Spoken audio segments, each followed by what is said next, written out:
Hi folks, Jennifer Nelson here with Pocket Hours. Pocket Hours is the only podcast made by realtors for realtors. Come listen as I interview high-producing brokers to hear their best practices. And don't forget that while you are listening, you are also earning clock hour credit. Tune in every other week to hear from someone new, and please remember to tell your broker friends about Pocket Hours so more folks can elevate their business. Be the agent you would hire. Looking forward to having you listen in. Hey folks, Jennifer Nelson here with Pocket Hours, and I'm thrilled to have you listen to Julie Beall's interview today.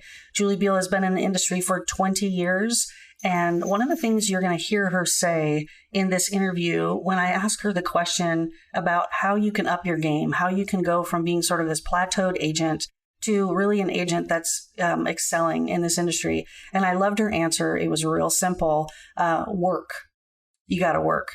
And she gets into that a little bit more. This is a fantastic interview. I cannot wait for you to hear it. I am so excited to have Julie Beall in the house today. Julie, thank you so much for your time. I know you're a busy lady, and I appreciate you giving up some time to help us learn about you and about how you got to success as you have had so much success in this industry. And you're just a cool person, so I'm excited to talk to you. Right back at you, Jennifer. Thanks. Okay, so I want to know what you were doing before real estate. I got into real estate around 38 years old. And before that, I led bike tours in the San Juan Islands. I bicycled across Australia down to La Paz, Mexico. Whoa. Was a big adventurer. At 30, I had a personal goal of buying a house. And so I had to recalculate my trajectory a little bit and got a job in the printing and graphic design field as a salesperson and a manufacturer's rep. And I did that for about 12 to 14 years. Wow. I didn't know that. That's cool. Yeah. Okay. And when I got hired, I was in the 13th employee of a small printing company.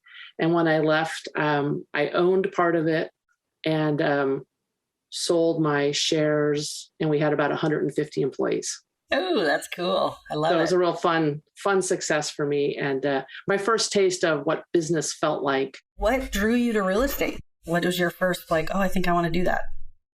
I felt like printing was changing, with the digital revolution that what we have been experiencing for the last 20, 30 years. Printing presses were starting to change, having calibrated settings, and I felt like my role was less. There was less communication between the printers and the end user. It's still happening. I still think I would have a job if I stayed in it. Okay. But I felt the attrition happening. At the time, I hooked up with a group of gals who were all ex-Microsoft people, a bunch of women group. They got together every Tuesday morning for coffee. And I was invited to join them. And I had quit my job. I was kind of looking for what was next. And I met with these guys, and they were all getting their real estate licenses. No way. So I kind of was like, well, that sounds fun. I love real estate. And as a generic, I love real estate, watching the Seattle market from the 90s and beyond. So then I got my license, and then I was at a party and someone said, I work at Windermere Capitol Hill. You should come talk to my office. And I was like, okay. It really was kind of an accidental process. And I started working at the Windermere Capitol Hill office with Dick Baldwin, who is now retired. Yeah. My first transaction was $167,000. Tells you how long I've been doing it. And I walked into Dick Baldwin's office and I said, so Dick, how does this work? I've painted the place. I've taken all my furniture out of my apartment and put it in, called staging today. But at the time I didn't know any of that. I had spent 3 weeks of my life preparing this place without knowing what I was doing, really. So then I walked into his office and said, Dick, so now I have it on the MLS. How do I get an offer? So I had no experience. I didn't really know what I was doing, and a lot of hard knocks to today, 20 years later. And now I don't do those paintings, and I call people for staging and all those other things. If you could talk to yourself as the realtor that you were in the first couple of years of doing this, if you could give that person advice, knowing what you know now, so you could go back and talk to 35-year-old Julie Beall and say, hey, you should probably think about this or maybe do this, or what would you say to your beginning self in real estate? I was innocent. I didn't know what I was doing. And I feel like I kind of just had enough energy to make up for what I didn't know. And I think the joy of aging is that you start losing your energy for it, but you have the knowledge of how to get your problems solved. You know, I don't know if I could talk to my 35-year-old self to say, be smarter, because I didn't know the solutions. And I tend to learn experientially. Unfortunately or fortunately, I can't read a book necessarily and be successful as much as I have to kind of fail a little bit or work twice as hard to get to the same solution as some people who can follow step 1 through 5 perfectly. I can't do that very well. Okay. Well, and I love what you just said too, that there is something about being hungry in a business when you start, because all pistons are firing and you're ready to learn and you've got all the time because you don't know what else you're supposed to do, right? Like, teach me, let me learn, let me go do this. And so as a new broker, I think the advice that you might give, if I can put words in your mouth a little bit, is to say, go learn it all, go experience it all, say yes to everything so you can get a piece of the action and start to figure out how to solve problems, right? Yeah, that's exactly right. Thanks for reframing it that way. It's absolutely true. And don't be afraid of failure. You know, with your heart in the right place towards client advocacy and making sure that the client experience is good, which is always my North Star, that is, you know, as long as you're with the right mindset, with the end goal of having that happen, you know, what happens behind the scenes is just noise. It's true. That's so true. Right. Yep.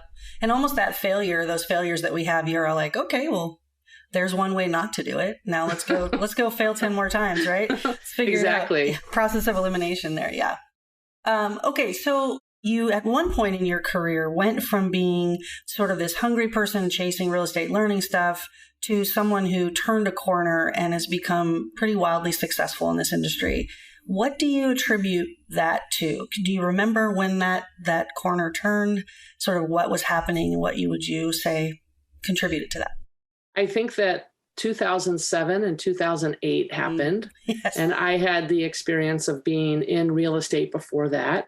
I had a 6-figure income my first year in real estate. Oh, wow, nice. I had the social cachet because I'm an outgoing person. People want to work with me. I'm trustworthy type person. Then 2007 and 8 were coming down the bend, and I was talking to lenders, and everyone was kind of buttoning down the hatches for real estate. And I don't know if do you remember that time where you knew it was coming? So I pivoted big time, and I went back to school and got my MBA during that time. And I spent 2 years going to Bainbridge Graduate Institute on Bainbridge Island. And it was an executive MBA program, 1 weekend out of the month. But during the other times, the 28 days, there was Zoom equivalent calls before Zoom and homework and papers and stuff like that. What was interesting about that is that I thought I was going to go into the energy audit business and start making homes more efficient. My technical degree was in like green building. And so I just was really into, you know, the global warming issues and saving our planet and trying to think bigger. So I got my MBA, and I was consulting for this energy audit company, trying to work with the city on programs. Nobody had any money at that time. Trying to get a $200 energy audit done on a house when people were feeling scarcity because they are underwater on their homes. What happened is there was no business for it. And it was like pushing a boulder uphill. And I thought to myself, as an independent person on the planet, I said, I'm just going to go back and do real estate really, really well. Because the first 5 years of doing real estate, I was just knocking around trying to, I was just responding. I was reactionary to the market. So then in 2009, 10, I said, I'm going to treat each client like a piece of gold. I'm going to say yes to everything. And I'm going to just immerse myself in open houses. I wrote a business plan. And Imagine that. I know, right? And figured out, I incorporated myself and, did the whole S Corp stuff and started to take my business more seriously. And the MBA was really helpful for those pieces of it, which I never thought would have led me back to real estate, but it did. And then the kind of awesomeness of my MBA program is that there were 60 to 80 classmates of mine that were all 25 to 35 Nice. Needing to buy houses in Seattle. Perfect. So that was an unintended consequence of that experience that really propelled my career forward. I love it. One of the things you said in that was that there is something to be said about taking this seriously. And I think, we have 34,000 licensed realtors in Washington state, 34,000. And we know just by the 80-20 rule alone, right, that probably less than 20% of those 34,000 make a decent income at this or a good income at this. And even less than that, take it seriously. I mean, you can, in Seattle, especially because of our price point, fall into real estate, kind of like we all did, and make some money that maybe was more than your other gig that you were doing prior to real estate without really trying that hard. But the difference between I do this decently and I do this really well is a big difference, both to your clients and also to your income, right? Like there's a shift that happens where you're like, I'm going to be the best out there, right? Yeah. And go for it. And it sounds like you did. And there you are. And here you are doing it really well. Love that. Okay. So tell us something weird or funny that you've encountered. How long have you been doing real estate now? I can't do the math, so you can help me. About 20 years. 20 years. Yeah. So we're similar. Yeah. We started around the same time. So in 20 years, I know that you've had to encounter something funny, weird in your world. Some people talk about, walking into someone sleeping. And I had the pleasure of walking into a bathroom where there was some sort of glamour shot with naked people. And they left it up. The listing agent seemed to think that was a great plan to leave that up on the bathroom wall. So that was, but anyway, what comes for you when I ask that question?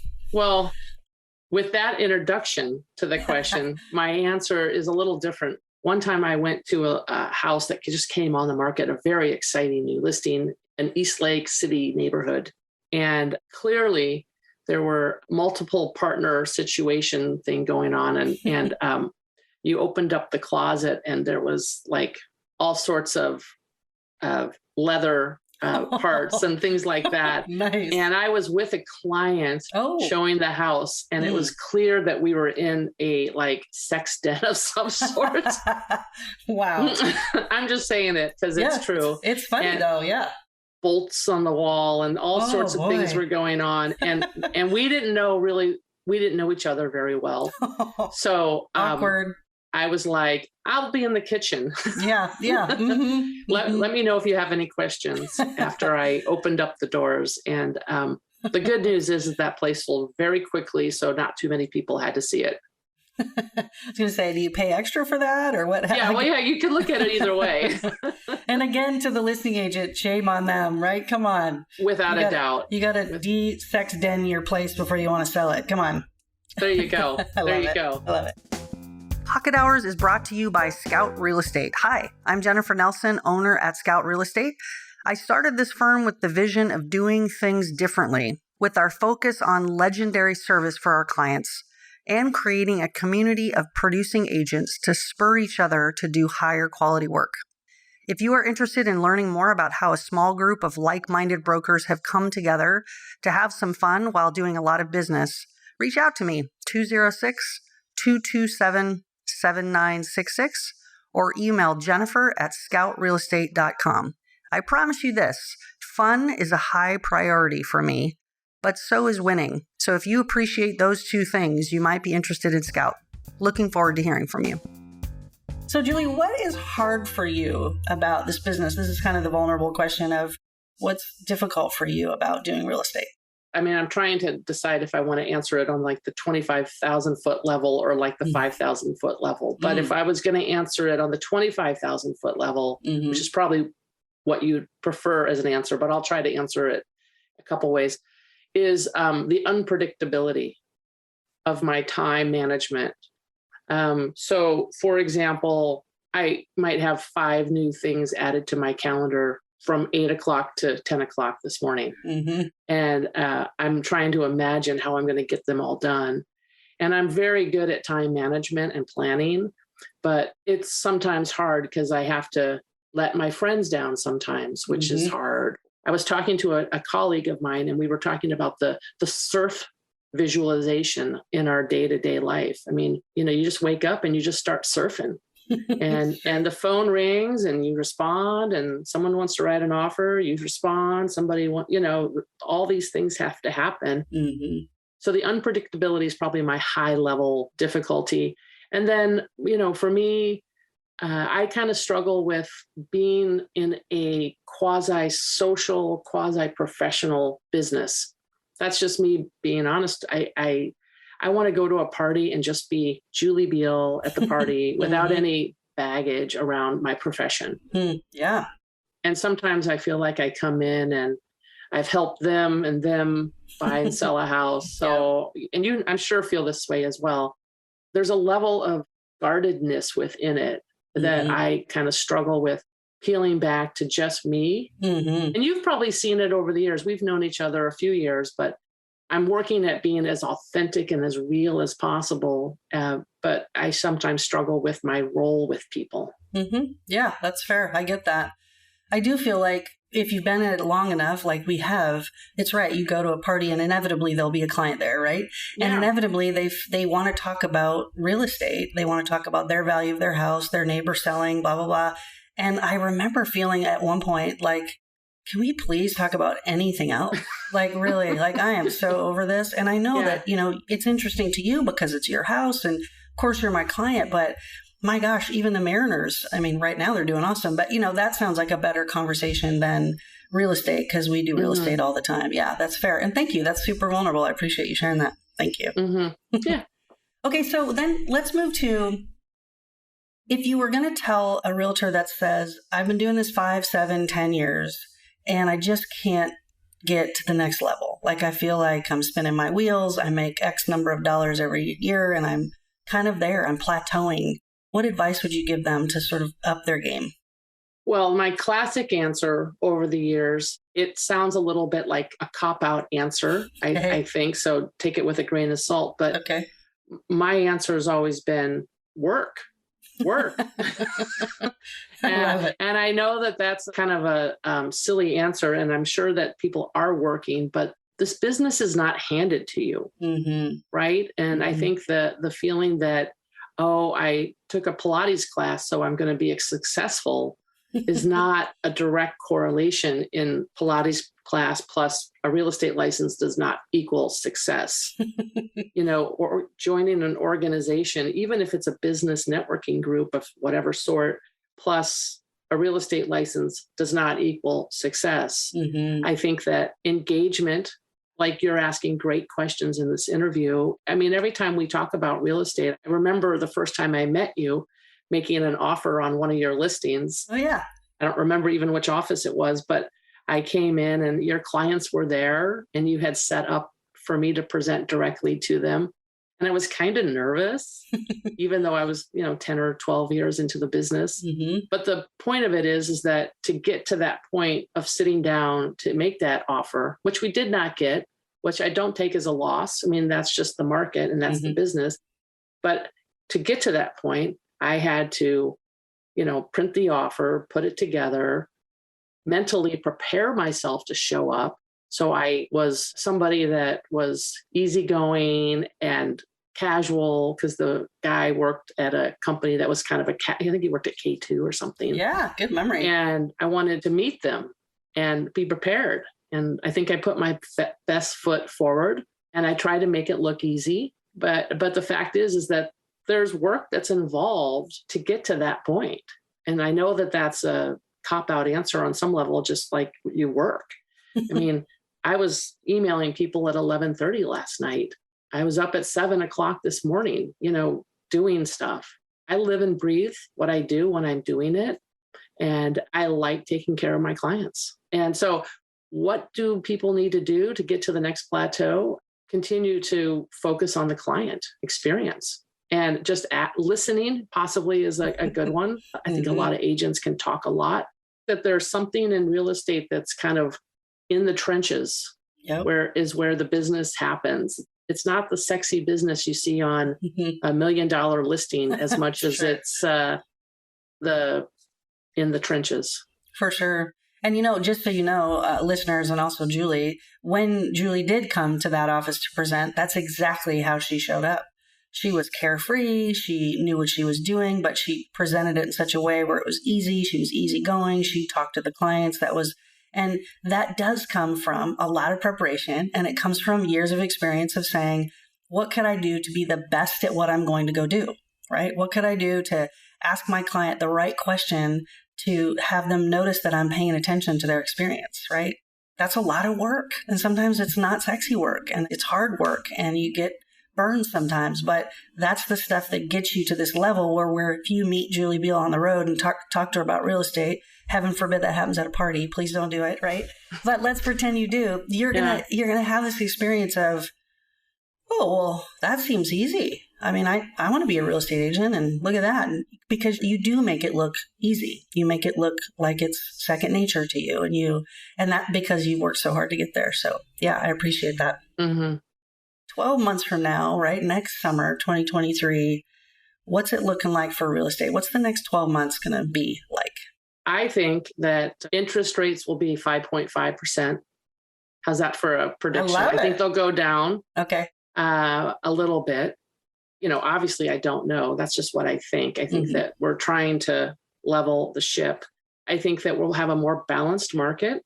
I think that those multiple offers of the spring, the incredible multiple offers of the spring, will minimize, if not disappear. But I think that a really great house underpriced will still have excitement to it. I still think people will be able to sell their homes and make plenty of money. I think that the buyers, I did the math yesterday for a client on $1 million purchase. So if you bought a listing for $1 million in March and it went up to $1.25 million, so like a 25% escalation, which was very typical in February, March, April, May, and you put $200,000 down, which is basically you thought you were going to do 20% on your $1 million purchase, your payment would have been at, I think it was 4.5% or 4.25%, $6,230.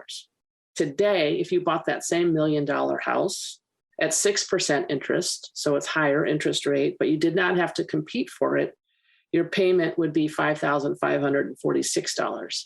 So it's actually a better market for buyers on a lot of levels, and the competition and the price that they're paying. So just this last couple of weeks, I have become way more focused on buying. I kind of ride the trends for a couple of years. So I've been a very heavy listing agent for like the last 3 years because that's where the power was. Just in the last couple of weeks, I did an open house this weekend on a listing of mine that's struggling to sell. It's like 25 days on the market, but it seems like a big deal. Yeah. And it is. I mean, I want to sell it. I think we're going to get an offer today. That's the good news. But at the open house, I was picking up buyers. I want to start representing buyers again. So that's where I'm at. So 12 months from now, I think that I'll have more buyers and sellers. The sellers will still do fine, but we just have to manage expectations. And I think the buyers are going to get into houses without feeling absurdly frustrated with the market that has been there for the last year or so, maybe 2 years. Yeah, I agree. I also think that I've said this to buyers lately, like if you've ever thought about buying in the last 3 years, this is an incredible window right now. That's right. Take advantage. So that's great. You agree with me? I do. Yeah, no, I think that's a great synopsis. And I love that you just showed the difference between $1 million house in an escalated market and $1 million house, even at a higher interest rate. It's actually cheaper and you get the tax benefit of a higher interest rate, which is better for your personal taxes, as everybody knows. Right. So there's a lot to like about it. This is also something that you listeners can realize, hopefully, as you're hearing Julie talk, is that this business isn't just about finding your niche and just sitting down and doing it over and over again, right? This business, as you're growing with it, is nuanced, and you're pivoting as the market shifts. So Julie just said this, right? Like, this is now a real opportunity for buyers. So she's going to go find herself a bunch of buyers to take advantage of how the market's going and not getting caught in that rut of, well, I'm a listing agent, that's where all the money is. No, not right now. Actually, a lot more of the money is on the buyer side right now. So that's great. So Julie, as we wrap up, and thank you, this has been a fun conversation. What do you think, if I were to go interview 5 of your clients, what do you think would be a resounding theme that they would say, we hired Julie, or we like Julie because? What do you think would come up on the regular? I really care about their outcome. I don't have a team in front of me shielding me from access to the client experience. I just really want to help people get where they want to go, whether or not they're coming into the market or leaving the market.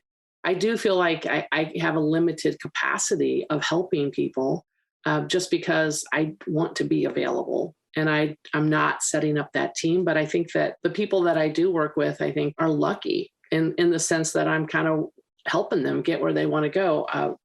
And I'll do whatever I can to help people. So I care is kind of resounding theme through the reviews that I have gotten. I like it. And I'm detail oriented. I'm a Virgo rising, which people don't know. Nice. Perfect. And I just listened to another podcast, and I don't know that much about the signs, but they said that your rising sign is the direction you're moving in life. And I never really resonated with being a Virgo, but then real estate has really given me the template of being kind of Virgonian in that I really kind of geek out on writing contracts. Yep.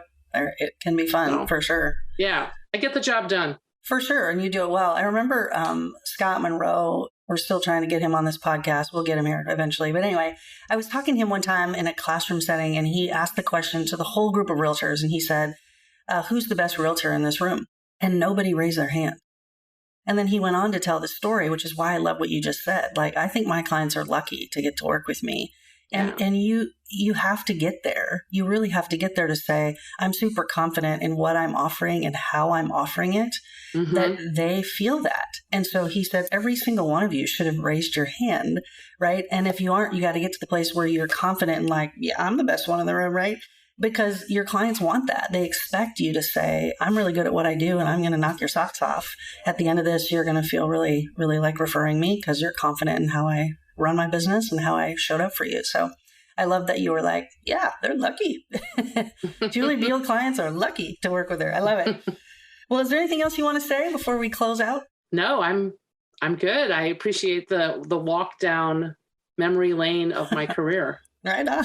I know we don't get to do that very often, right? We feel like we've always been doing this. So yeah.